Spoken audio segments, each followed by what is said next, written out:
जी नमस्कार, कैसे हैं आप सभी। तो आज हम फिर से आपके लिए लेकर आए हैं सेकंड पार्ट, जो हमने बताया था लास्ट वीडियो में। डिसिप्लिन 6 से स्टार्ट करते हैं। हिंदी पीजीटी का पेपर है 3 जुलाई, सेकंड शिफ्ट में ये पेपर आया था। तो चलिए स्टार्ट करते हैं इसका क्वेश्चन नंबर 201 से। और 201 में आप देखिएगा, नीचे दिए गए शब्दों को सही संधि वाला शब्द विकल्प हमें पहचानना है। दिया गया है कि तत् धन अनुसार। तत् धन अनुसार में क्या होता है, त जो है, अगर कोई भी असमान स्वर, कोई स्वर अगर त के बाद आता है तो त अपने ही द में बदल जाता है। और ये किसका, 13 का नियम है। तो यहाँ पर क्या होगा, त का बन जाएगा द, तो तदानुसार बन जाएगा। ठीक है, द जब अ से मिलेगा तो ये पूरा द बनेगा, आधा नहीं बनेगा। यहाँ पर त आधा है। ठीक है, तो ये बनेगा तदनुसार। ठीक है, चलिएगा नेक्स्ट क्वेश्चन देखते हैं। नीचे दिए गए शब्दों का सही संधि विकल्प वाला शब्द चुनना है हमें। तदन अनुसार का हमें पता चला है कि तदनुसार होता है, तदनुसार राइट आंसर हमारा तदनुसार। अगला क्वेश्चन है, नीचे दिए गए शब्दों का सही संधि वाला विकल्प पहचानना है। परमधम ईश्वर, परमेश्वर होता है राइट आंसर। नेक्स्ट क्वेश्चन, नीचे दिए गए शब्दों का सही संधि विच्छेद वाला विकल्प चुनना है। तो दिग्गज का बताना है हमें। दिग्धन गज होता है, क्योंकि ये भी 13 का नियम है। और का जो है वो अपने ही तीसरे वर्ण, अपने ही वर्ग के तीसरे वर्ण में बदल जाता है। यहाँ पर का अपने ही वर्ग के तीसरे वर्ण में बदल जाता है और ये बन जाता है अधग, यहाँ पर दिग्गज। चलिए नेक्स्ट क्वेश्चन, व्यंजन का व्यंजन से अथवा किसी स्वर से मेल होने पर जो परिवर्तन होता है उसे क्या कहते हैं? उसे व्यंजन संधि कहते हैं। राइट आंसर व्यंजन संधि। अगला क्वेश्चन, नीचे दिए गए शब्द में प्रयुक्त संधि भेद का सही विकल्प चुनिए। तो यहाँ पर अत्यंत का हमें बताना है। अत्यंत में कौन सी संधि का उदाहरण है? अत्यंत। तो जब भी आपको किसी एक चीज़ हमेशा याद रखना है, ये ट्रिक है। अगर आप चाहो तो हम संधि पर एक नई ट्रिक भी पूरा क्लास लेकर आ सकते हैं ट्रिक के साथ। तो जब भी आपको ये चीज़ समझिएगा, या फिर व, या फिर व, इन पर क्या है, बीच में कोई आधा अक्षर चिपका हुआ हो, त हो, कुछ भी हो, न हो, या कोई भी चीज़ हो। ठीक है, जब कोई आधा वर्ण इनसे चिपका हुआ होता है तो वहाँ पर क्या होता है, यण संधि। और यण संधि का एक सूत्र होता है इको य, इको इको य। इको यण जी आपने सुना है नाम, कभी 12th क्लास में सुना होगा, जो हिंदी की बुक होती है उसमें लिखे होते हैं ये। ठीक है, तो यहाँ पर जो यण संधि का मतलब जो सूत्र होता है वो इको यण ची होता है। इको य और उको क्या बन जाता है, उको व बनता है इसमें। ठीक है, तो इसको बोलते हैं इको यण ची। चलिए आगे देखते हैं। नीचे लिखे गए शब्दों में प्रयुक्त संधि का सही भेद बताना है। अत्यंत में हम इको यण संधि को लगाएंगे, इको यण ची का एग्जाम्पल है। नीचे दिए गए शब्दों का सही संधि वाला विकल्प चुनिए। तो निधन सेद, तो निषेध होगा, क्योंकि विसर्ग को स हो जाएगा। जब विसर्ग के बाद तालव्य से आता है तो यहाँ पर क्या हो जाता है, मूर्धा स हो जाता है। इन दोनों के मेल से क्या बनता है, मूर्धा स बनता है। ठीक है, तालव्य से होता है तो दोनों के मेल से मूर्धा स बनता है। चलिए आगे देखते हैं। सट धन आनंद, हमें सही संधि वाला विकल्प बताना है। ठीक है, और सट धन आनंद का होगा सड़ानन। और सड़ानन कैसे होगा, ट जो है अपने ही वर्ग के पंचमा अक्षर में बदल जाता है। ट किस में बदल गया, ड नहीं, पंचमा नहीं है, ये थर्ड वाला ही है, 13 का नियम ही है यहाँ पर भी। तो ये भी इसमें ही बदल जाता है, ट ठ ड। तो ये क्या होता है, ये होता है हमारा थर्ड वर्ण में ट, ठ और ड, फिर ढ होता है और अण। ये तो पंचमा हो जाता है, लेकिन ये इसी में परिवर्तित हुआ है। तो यहाँ पर क्या होगा, हमारा 13 का नियम होगा। पहला वर्ण तीसरे वर्ण में परिवर्तित होता है। चलिए आगे देखते हैं। नीचे दिए गए शब्दों का सही संधि विच्छेद वाला विकल्प पहचानिए। मात्रधन आदेश, मात्रादेश, मात्रधन आदेश। नेक्स्ट क्वेश्चन, नीचे दिए गए शब्द का सही संधि विच्छेद वाला विकल्प पहचानिए। संविधान, समधन विधान। न जो है, अनुस्वार जो है वो म में परिवर्तित हो जाता है, अनुस्वार को म हो जाता है, संविधान बन जाता है यहाँ पर। नेक्स्ट, नीचे दिए गए शब्द का सही संधि विच्छेद वाला विकल्प पहचानिए। संविधान का संविधान हो गया। आगे, निम्नलिखित में से भाषा विज्ञान की पंक्तियाँ कौन सी हैं? तो भाषा विज्ञान की पंक्तियाँ हैं वर्णनात्मक, साहित्यिक और ऐतिहासिक। अगला क्वेश्चन, वर्णमाला में अंग और अह क्या है? आयोगवाह है। राइट आंसर होगा आयोगवाह। निम्नलिखित में से कौन सा रस सूत्र के व्याख्याता है? कौन रस सूत्र के व्याख्याता है इनमें से बताने हैं। और इसमें लोलट, शंकुक भट्टनायक और अभिनव गुप्त, लोलट, शंकुक भट्टनायक और अभिनव गुप्त को रस सूत्र का व्याख्याता माना जाता है। चलिए आगे देखते हैं नेक्स्ट क्वेश्चन। एक हथौड़ा वाला घर में और हुआ, एक हथौड़ा वाला घर में और हुआ पंक्ति किसकी है? केदारनाथ अग्रवाल जी की पंक्ति है। किसकी पंक्ति है ये केदारनाथ अग्रवाल जी की पंक्तियां हैं। और अगला जो क्वेश्चन हम यहाँ पर देखेंगे वो है, निम्नलिखित में से कौन नागरी प्रचारणी सभा के संस्थापक नहीं है? नागरी प्रचारणी सभा के संस्थापक कौन नहीं है? रामचंद्र शुक्ल जी यहाँ पर राइट आंसर होगा। नागरी प्रचारणी सभा के संस्थापक नहीं हैं। बाकी रामनारायण मिश्र, श्याम सुंदर दास और ठाकुर शिव कुमार सिंह ये नागरी प्रचारणी सभा के संस्थापक रहे हैं। अगला क्वेश्चन देख लेते हैं। निम्नलिखित में से किसने आनंद कादम्बिनी का संपादन का कार्य किया था? बद्री नारायण चौधरी प्रेमकर ने आनंद कादम्बिनी के संपादक का कार्य किया था। नेक्स्ट क्वेश्चन है, भारतेंदु ने दिल्ली दरबार दर्पण को किस शैली में लिखा है? तो वर्णनात्मक शैली में लिखा है। दिल्ली दरबार दर्पण को भारतेंदु जी ने किसमें? वर्णनात्मक शैली में लिखा है। अगला क्वेश्चन हम देखते हैं, ओडिशा के महान कवि कौन थे? ओडिया के महान कवि कौन थे? तो ओडिया के जो है वो महान कवि थे सरला दास। नेक्स्ट क्वेश्चन, ओडिया के महान कवि सरला दास। अगला क्वेश्चन देखिए, मिट्टी की बारात किसकी रचना है? मिट्टी की बारात शिवमंगल सिंह सुमन की रचना है। नेक्स्ट क्वेश्चन है, हिंदी साहित्य के प्रथम इतिहासकार कौन थे? गारसदा तासी जी राइट आंसर होगा। उनिया हजारी प्रसाद द्विवेदी के किस उपन्यास की पात्र है? तो उनिया जो है बाणभट्ट की आत्मकथा की पात्र है। नेक्स्ट क्वेश्चन, डिसिप्लिन 7 आ जाता है यहाँ से। और अग्निपथ के पार चंदन चांदनी का देश किसकी पंक्ति है? अग्निपथ के पार चंदन चांदनी का देश किसकी पंक्ति है? महादेवी वर्मा जी की है। नेक्स्ट क्वेश्चन है, कर कानन कुंडल मोर पखा उर्पई बनमाल बिराजती है में कौन सा अलंकार है? कर कानन कुंडल मोर पखा, देखिए क वर्ण की बार बार आवृत्ति हो रही है तो अनुप्रास अलंकार होगा। अलंकार का वीडियो हमारे चैनल पर पड़ा हुआ है। आप अगर चाहते हैं कि आपको बहुत ही शॉर्ट ट्रिक के साथ सारे अलंकार समझ में आ जाए जितने भी हमारे सिलेबस से रिलेटेड हैं टीजीटी पीजीटी के, तो आप बहुत ही अच्छे से उससे इनकी तैयारी कर सकते हैं। आप चाहे तो ज़्यादा बड़ा वीडियो नहीं है, यही कोई 10 से 15 मिनट में ही सारी ट्रिक के साथ हैं सारे अलंकार। आप जाइए और देखिए। नेक्स्ट क्वेश्चन, जब उपमान, उपमेय और अभिनंता में अभेद दिखाया जाए तब वहाँ कौन सा अलंकार कहलाता है? तब वहाँ रूपक अलंकार कहलाता है। नेक्स्ट, जब उपमेय उपमान में अभिन्नता या फिर अभेद दिखाया जाता है तो वहाँ कौन सा अलंकार होता है? रूपक अलंकार होता है वहाँ। अगला क्वेश्चन देखिए, शब्द के जिस रूप से शक्ति के कारण या किसी शब्द के मुख्य अर्थ को समझा जाता है तो वहाँ कौन सी शब्द शक्ति कहलाती है? तो वहाँ अभिधा शब्द शक्ति कहलाती है। नेक्स्ट क्वेश्चन है, खोजते हैं सावरे को हर गली हर गाँव में, खोजते हैं सावरे को हर गली हर गाँव में, आ मिलो अब श्याम प्यारे आमली की छाँव में, आमली की छाँव में, आपकी मनमोहिनी छवि बांसुरी की तान जो गोप गवालों के शरीर में बसी जो जान वो। छंद बताइए इसमें कौन सा है? गीति का छंद का उदाहरण है ये।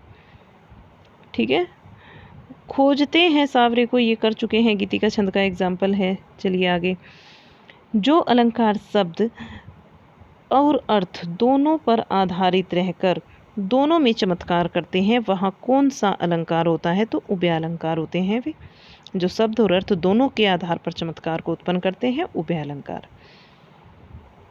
देख यशोदा शिशु मुख में सकल विश्व की माया। देखिए, देख यशोदा शिशु मुख में सकल विश्व की माया, क्षण भर को वह बनी अचेतन हिल न सकी कोमल काया। में रस पूछा जा रहा है, कौन सा रस है? तो अद्भुत रस है यहाँ पर।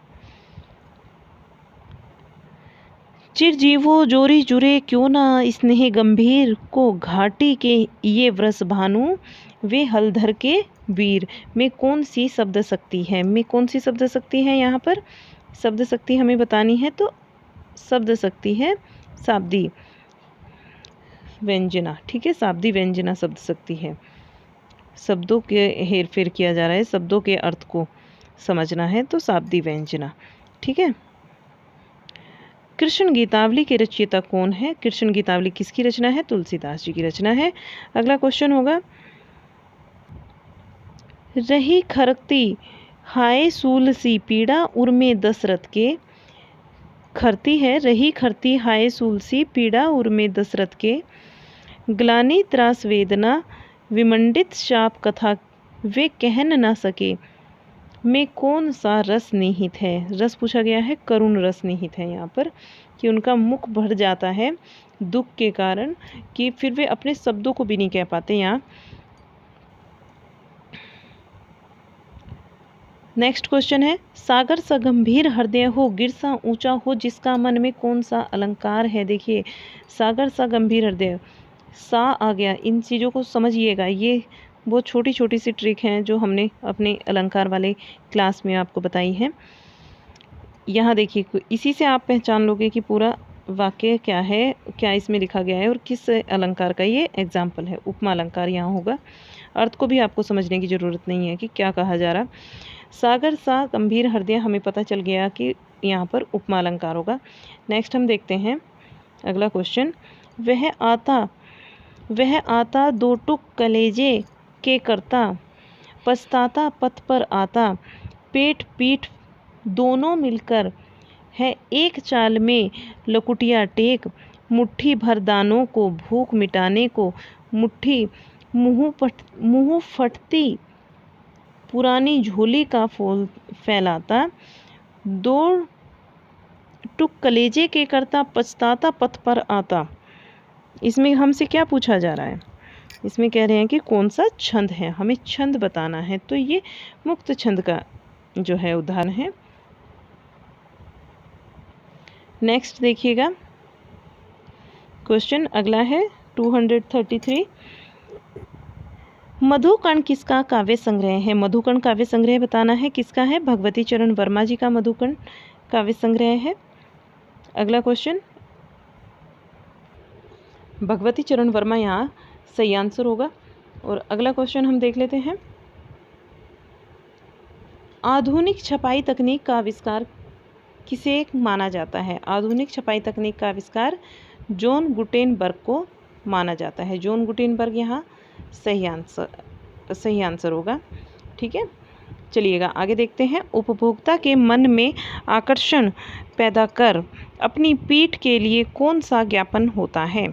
उपभोक्ता के मन में आकर्षण को पैदा कर अपनी पैठ के लिए कौन सा विज्ञापन होता है? तो वो होता है अनून्य ज्ञापन। सही आंसर अनून्य ज्ञापन। चलिएगा अगला क्वेश्चन देखते हैं। साप्ताहिक अखबार उदंत मातरन हर हफ्ते किस दिन पाठकों तक पहुंचता था? तो मंगलवार के दिन पहुंचता था। देखिए, अभी तक आपने ये तो बहुत बार जाना होगा कि क्वेश्चन जैसे कि उदंत मातरन से जो संबंधित क्वेश्चन हैं वो कि भाई किसका है, कब प्रकाशित हुआ था और पहला अखबार कौन सा जाना जाता है। लेकिन यहाँ से क्वेश्चन देखिए, क्वेश्चन वहीं से आया है लेकिन पूछा क्या जा रहा है कि किस दिन पाठकों तक ये पहुँचता था। तो मंगलवार के दिन ये पाठकों तक पहुँचता था, ये भी याद रखिएगा। ठीक है, नया क्वेश्चन बना है ये यहाँ से। तो चलिए अगला क्वेश्चन देखते हैं। साक्षात्कार करते समय प्रश्नों की रूपरेखा कैसी होनी चाहिए? प्रश्नों की जो रूपरेखा है वो स्पष्ट और पारदर्शी होनी चाहिए। नेक्स्ट क्वेश्चन, सच की तह तक जाकर उसे सतह पर लाने या उजागर करने को हम क्या कहते हैं? खोजी पत्रकारिता कहते हैं। नेक्स्ट क्वेश्चन आंसर होगा खोजी पत्रकारिता। अगला क्वेश्चन है किसी आदर्श लिखाई का हूबहू अनुकरण करना क्या कहलाता है? अनुलेख कहलाता है। नेक्स्ट क्वेश्चन भारतीय प्रेस परिषद की स्थापना कब हुई थी? तो जो भारतीय प्रेस परिषद है इसकी स्थापना 4 जुलाई 1966 को हुई थी। ठीक है। अगला क्वेश्चन डिसिप्लिन 8 देखिएगा। अगला क्वेश्चन है यहाँ पर हमारा, निम्न में से क्या ज्ञापन लेखन का मुख्य कार्य नहीं है? तो किसी उत्पाद के नकारात्मक बातों का सबके सामने लाना ये मुख्य कार्य नहीं है। नेक्स्ट क्वेश्चन फीचर लेखन की भाषा शैली कैसी होनी चाहिए? फीचर लेखन की जो भाषा शैली है वो कैसी होनी चाहिए? वो सरल, सुबोध व आकर्षक होनी चाहिए। सरल, सुबोध और आकर्षक होनी चाहिए। फीचर लेखन की भाषा शैली कैसी होनी चाहिए? सरल, सुबोध और आकर्षक होनी चाहिए। अगला क्वेश्चन देख लेते हैं, वित्तीय ज्ञापन किसे कहा जाता है? वित्तीय ज्ञापन किसे कहा जाता है? जिसका संबंध मुख्य रूप से आर्थिक गतिविधियों से होता है उसे ही हम वित्तीय ज्ञापन कहते हैं। अगला क्वेश्चन देखते हैं, हर साल हिंदी पत्रकारिता दिवस कब मनाया जाता है? तो हर साल जो है वो हिंदी पत्रकारिता दिवस 30 मई को मनाया जाता है। नेक्स्ट क्वेश्चन है, इसमें से कौन सा जनसंचार का मुद्रित माध्यम नहीं है? जनसंचार का मुद्रित माध्यम नहीं है, ये बताना है हमें। दूरदर्शन जनसंचार का मुद्रित माध्यम नहीं है। नेक्स्ट क्वेश्चन है, काव्यशास्त्र के सिद्धांतों से ऊपर उठकर सौंदर्य का उद्घाटन करना ही आलोचक का प्रधान कार्य है, यह मत किसका है?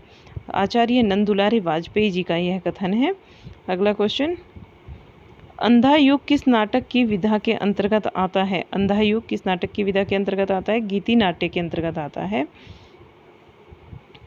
निम्नलिखित में से कौन प्रथम तार सप्तक के कवि नहीं है? ये पूछा जा रहा है। शमशेर बहादुर सिंह पहले तार सप्तक के कवि नहीं है, बाकी गिरजा कुमार माथुर, मुक्तिबोध, प्रभाकर माचवे पहले तार सप्तक के कवि हैं। और पहले तार सप्तक की जो ट्रिक है, इसको हम प्रथम तार सप्तक तो नहीं बोलते, पहला तार सप्तक ही बोलते हैं। प्रथम तो यहाँ पर इन्होंने पता नहीं क्यों लगाया, लेकिन इसका जो नाम है वो तार सप्तक ही होता है। और इसकी जो ट्रिक है वो है प्रभा गिरा अनेक।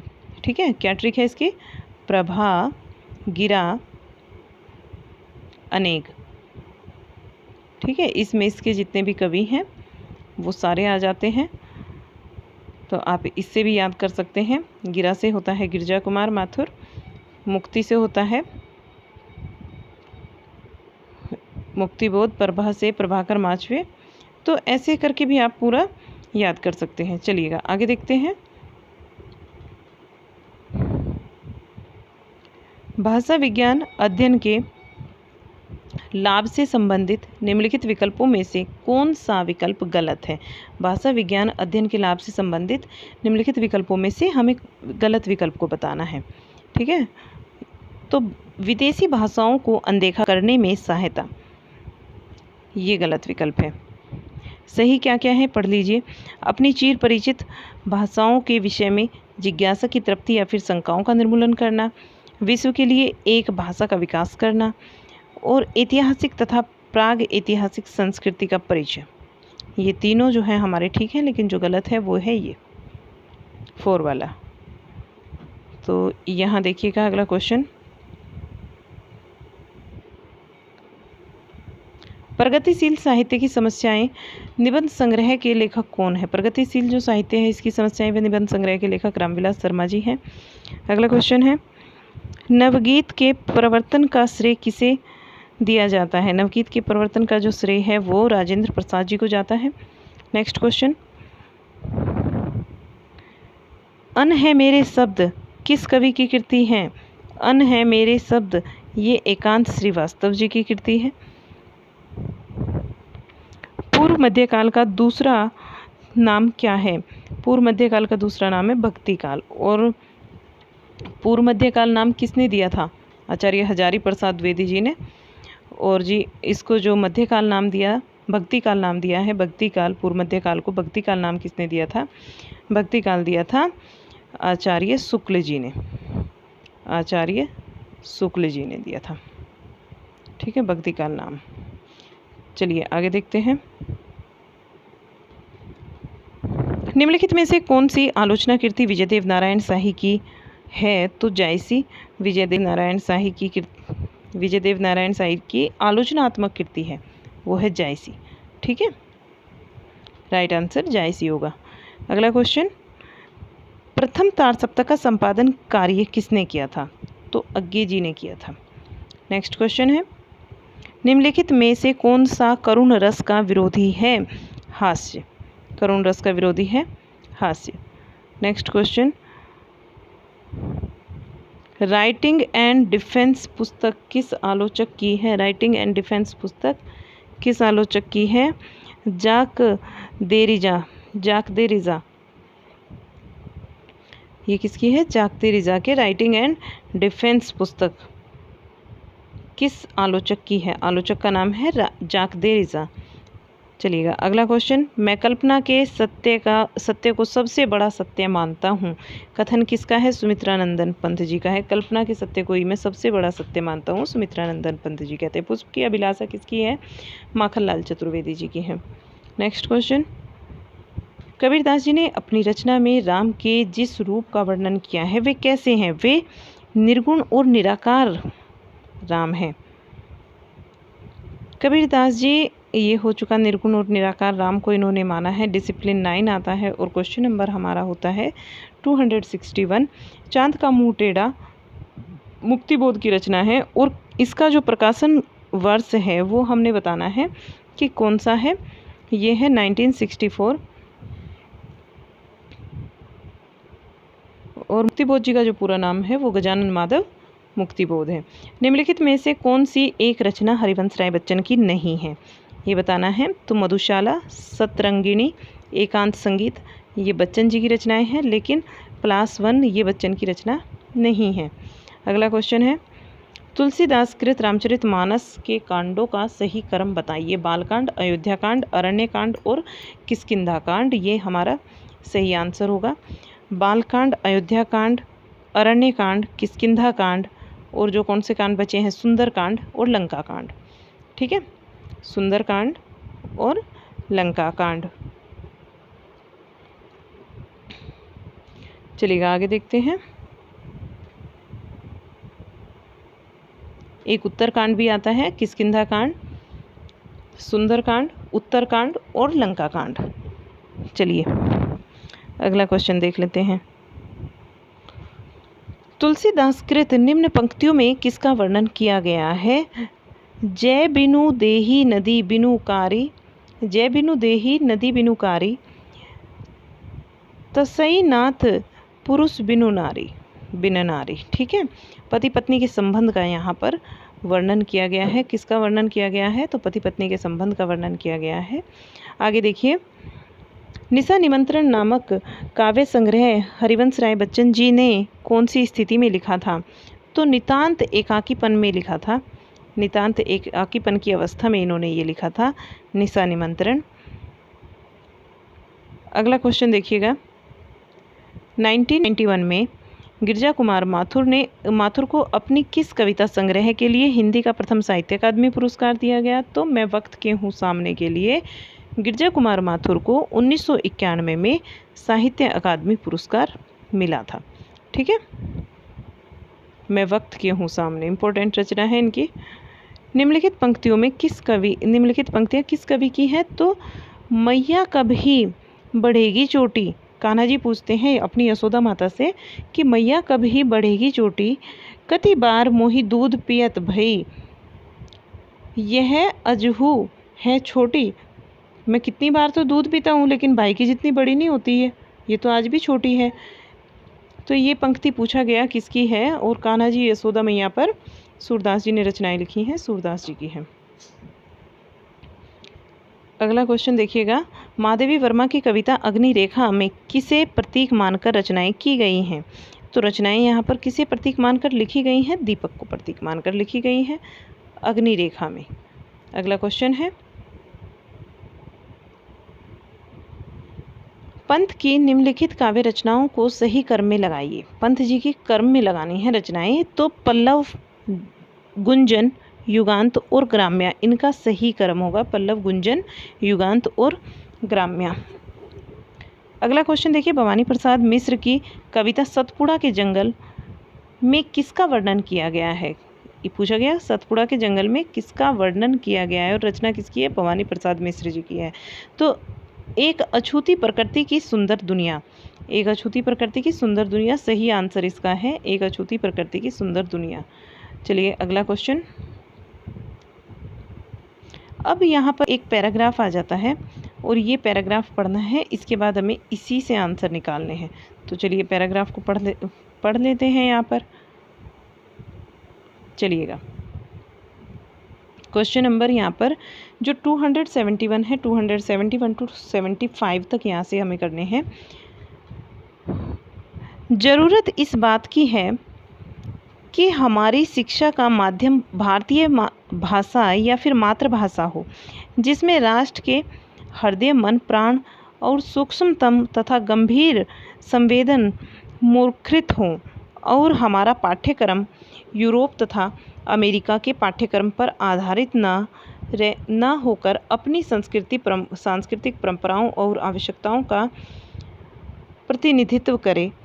भारतीय भाषाओं, भारतीय इतिहास, भारतीय दर्शन, भारतीय धर्म, भारतीय समाजशास्त्र को हम सर्वोपरि स्थान दें और उन्हें अपना शिक्षा क्रम में गौण स्थान देकर या शिक्षित जन को उनसे वंचित रखकर हमें राष्ट्रीय संस्कृति में एक महान रीति को हमने क्या दिया है? जन्म दिया है, जो नई पीढ़ी को भीतर से खोखला कर रहा है। हमें राष्ट्रीय परंपरा से नहीं, सामयिक जीवन प्रवाह से भी दूर हो गए हैं। हम किससे दूर नहीं हुए? राष्ट्रीय परंपरा से ही नहीं हुए, बल्कि हम सामयिक जीवन के प्रवाह से भी दूर हो गए हैं। विदेशी परंपरा, जो विदेशी पश्चिमी चश्मे हैं, चश्मों के भीतर से देखने पर अपने घरों के प्राणी भी अनजान और अजीब से लगते हैं। विदेशी परंपराओं के चश्मों से अपने घर के भीतर के जो प्राणी हैं वे भी हमें क्या लगते हैं? अजीब लगते हैं, अनजान लगते हैं। शिक्षित जन और सामान्य जनता के बीच एक खाई बढ़ती जा रही है और विश्व के दावेदार, जो विश्व संस्कृति के दावेदार का दम्भ देखते हुए ही रह गए हैं। इस स्थिति को हास्यवाद की परंपरा कहा जाता है। क्या कहा जा रहा है इसको? हास्यवाद की परंपरा, हास्यास्पद ही कहा जा रहा है और कुछ नहीं कह सकते इसके बारे में। तो जो क्वेश्चन दिए गए हैं यहाँ उनको देख लेते हैं। अनुच्छेद के अनुसार शिक्षा का जो माध्यम है वो भारतीय भाषा ही क्यों होना चाहिए? इसलिए क्योंकि जिससे सभी के मन में अपने देश के प्रति संवेदना हो। राइट आंसर क्या होगा? जिससे सभी के मन में अपने देश के प्रति संवेदना हो। अगला क्वेश्चन है, शिक्षित जन और सामान्य जनता के बीच दूरियों को बढ़ाने का कारण क्या है?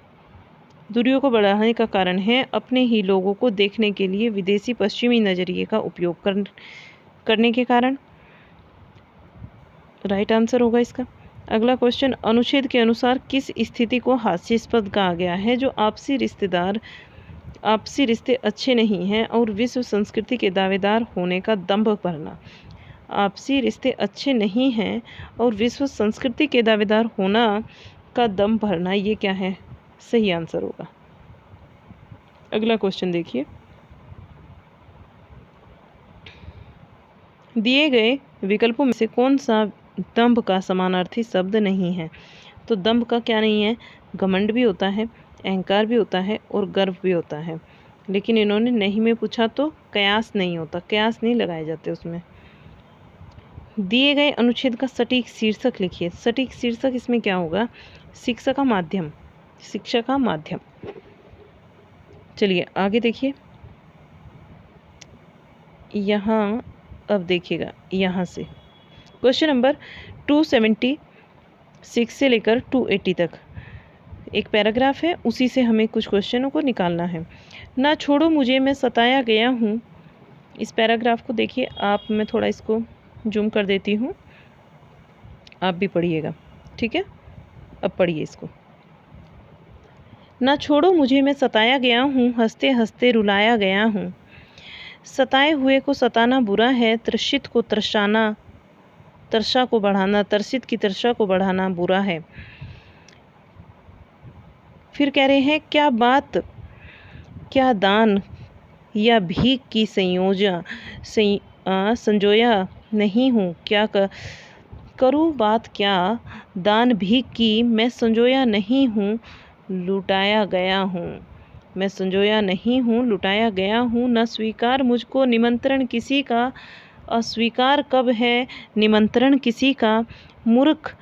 मुखर प्यार के मौन वातावरण में अखरता अनोखा समर्पण किसी का। प्रकृति के पटल पर नियत तुलिका से अधूरा बनकर मिटाया गया हूँ। क्षितिज पर धरा व्योम से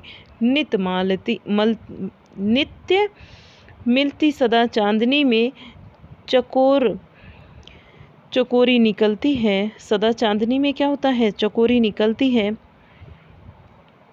तिमिर यदि न आवाहन करता प्रभाव का, कभी रात भर दीप की लो न जलती।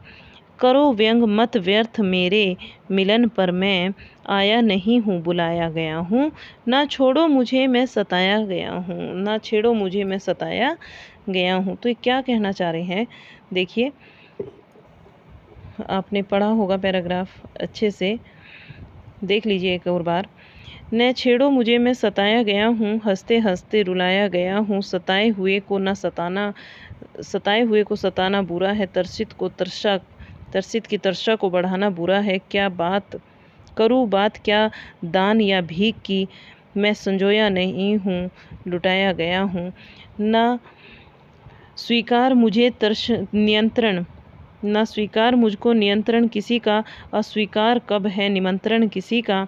मुखर प्यार के मौन वातावरण में अखरता अनोखा समर्पण किसी का। प्रकृति के पटल पर नियत तुलिका से अधूरा बनकर मिटाया गया हूँ। तिमिर यदि न आवाहन करता प्रभाव का, कभी रात भर दीप की लो न जलती। करो व्यंग मत व्यर्थ मेरे मिलन पर, आया नहीं हूँ बुलाया गया हूँ। न छेड़ो मुझे मैं सताया गया हूँ। क्वेश्चन क्या बनते हैं यहाँ से देख लीजिए। जो काव्यांश है, काव्यांश में कवि लोगों से क्या करने को कह रहा है। कवि कहता है कि कोई उसे परेशान ना करे, यही तो कह रहा है कवि कि कोई उसे परेशान ना करे। अगला क्वेश्चन है, कवि की नियति से क्या शिकायत है। कवि की नियति से क्या शिकायत है। कवि कहता है कि उसे पूरे किए बिना ही छोड़ दिया गया है, उसे पूरा किए बिना ही छोड़ दिया गया है, ये शिकायत है कवि की नियति से। को क्या बात अस्वीकार है। कवि को क्या बात अस्वीकार है, किसी के नियंत्रण में रहना कवि को अस्वीकार है। दिए गए विकल्पों में से कौन सा तृषा का विलोम है। तृषा तृप्ति होता है, तृषा क्या होता है, तृप्ति, किसी चीज़ की इच्छा रहना और कि उस चीज़ का फिर मिल जाने से जो तृप्ति होती है वो। वाक्यांश का जो काव्यांश दिया हुआ है आपका, उसका उचित शीर्षक चुनना है। तो न छेड़ो मुझे मैं सताया गया हूँ, यही इसका उचित शीर्षक होगा। तो यहाँ हमारे जो हैं ये क्वेश्चन कंप्लीट हो जाते हैं 180। और जो इसमें बचे हुए लास्ट डिसिप्लिन में जो 20 क्वेश्चन हैं, वे क्वेश्चन हैं हमारे टीचिंग एप्टीट्यूड से। देखिए टीचिंग मैथोलॉजी, और मैं सोच रही हूँ कि मैं इस पर एक अलग से सारे ही क्वेश्चनों को इकट्ठा करके लेकर आऊँ और फिर आपको ये पढ़ाऊँ टीचिंग मैथोलॉजी। और आप चाहें तो मैं इसके लिए एक अलग से वीडियो भी बना दूँगी, वहाँ आप इसको देख सकते हैं। क्योंकि अगर दोनों को कॉमन तरीके से लेकर चलेंगे फिर वो वीडियो भी अच्छा नहीं लगेगा आपको। तो इसको यहीं तक रखते हैं। और ये जो बचे हुए क्वेश्चन हैं 20 टीचिंग मैथोलॉजी के, ये हम आगे करेंगे एक अलग सी क्लास में, ठीक है। अगर आपको वीडियो हमारा अच्छा लगा तो इसको लाइक शेयर ज़रूर करना। और अगर आप चाहते हैं ऐसे ही वीडियो और आए तो हमें कमेंट बॉक्स में लिखकर बताना। चैनल को भी हमारे सब्सक्राइब कर लेना, ठीक है। इससे हम लोग मोटिवेट होते हैं और हमारा मन करता है कि हम कुछ और अच्छा कंटेंट आपके लिए लेकर आएँ। तो चलिएगा, बहुत बहुत धन्यवाद आपका हमारा साथ देने के लिए।